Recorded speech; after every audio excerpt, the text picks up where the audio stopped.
बड़ी खबर Donald Trump को लेकर ही है। उनकी जो टैरिफ नीति है वो दुनिया को खासी रास नहीं आ रही है और इसका असर अब सीधा शेयर बाजार पर देखने को मिल रहा है। और यहां पर देखिए आप, अमेरिकी राष्ट्रपति डोनाल्ड ट्रंप को अपनी नीतियों की वजह से अपने घर में ही भारी विरोध का सामना करना पड़ रहा है। ट्रंप की कथित अमानवीय नीतियों और सरकारी संस्थाओं को नुकसान पहुंचाने वाले फैसलों के खिलाफ लोगों ने प्रदर्शन यहां पर शुरू कर दिया और इस अभियान को लोगों ने हैंड्स ऑफ नाम दिया।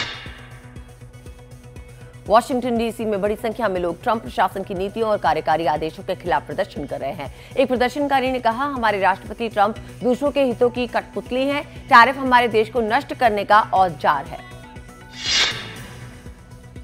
अमेरिकी टैरिफ नीति को घरेलू और अंतर्राष्ट्रीय स्तर पर आलोचना का सामना करना पड़ा है। इतना ही नहीं, ट्रंप सरकार को अपने सहयोगियों की तरफ से भी धमकियां मिल रही हैं और साथ ही अमेरिका को वैश्विक संस्थाओं की ओर से भी चेतावनियां मिल रही हैं। अमेरिका के इस फैसले से वित्तीय बाजारों में उथल पुथल मची हुई है।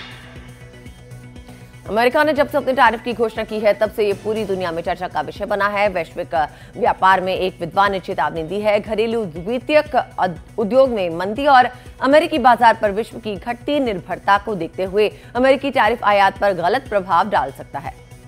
अमेरिकी अर्थव्यवस्था और ट्रेजरी सचिव लॉरेंस हेनरी समर्स ने ट्रंप प्रशासन की टैरिफ पॉलिसी पर गंभीर सवाल उठाए हैं। उन्होंने इससे $30 ट्रिलियन के नुकसान की आशंका जताई है। ट्रंप टैरिफ का असर कई देशों के शेयर बाजार पर देखने को मिला है और इस फैसले के कारण अमेरिकी शेयर मार्केट सहित कई देशों के बाजारों में भारी गिरावट दर्ज की गई है।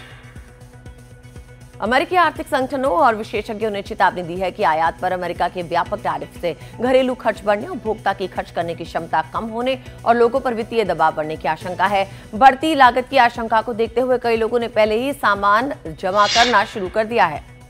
और यहाँ पर प्रधानमंत्री मार्क कार्नी ने कहा है कि अमेरिका के साथ इस ट्रेड वॉर में कनाडा जीतेगा। हमने इस युद्ध को शुरू नहीं किया, लेकिन हम कैनेडियाई हमेशा ऐसे युद्ध के लिए तैयार रहते हैं। हम इसे ठीक वैसे जीतेंगे जैसे एक हॉकी या फुटबॉल के मैच को जीता जाता है।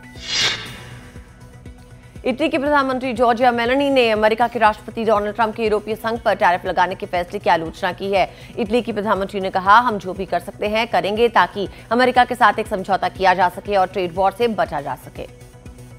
डोनाल्ड ट्रंप की टैरिफ पॉलिसी की घोषणा के बाद से ही पूरी दुनिया में खलबली मची हुई है। ट्रंप के एक शीर्ष आर्थिक सलाहकार ने कहा कि 50 से ज्यादा देशों ने व्यापार वार्ता शुरू करने के लिए व्हाइट हाउस से संपर्क किया है, लेकिन वो ऐसा इसलिए कर रहे हैं क्योंकि वो समझते हैं कि टैरिफ का बड़ा हिस्सा उन्हें वहन करना होगा। डोनाल्ड ट्रंप के राष्ट्रपति बनने के बाद अमेरिकी टीम ने टैरिफ पर सौदेबाजी के लिए सिर्फ भारत का दौरा किया है। सरकार बायलैटरल ट्रेड एग्रीमेंट के जरिए टैरिफ के मुद्दे को सुलझाएगी। सरकार के सूत्रों का कहना है कि ट्रंप के रेसिप्रोकल टैरिफ लगाने की वजह से अगले वित्तीय वर्ष 2026 में भारतीय एक्सपोर्ट में बढ़ोतरी की संभावना है।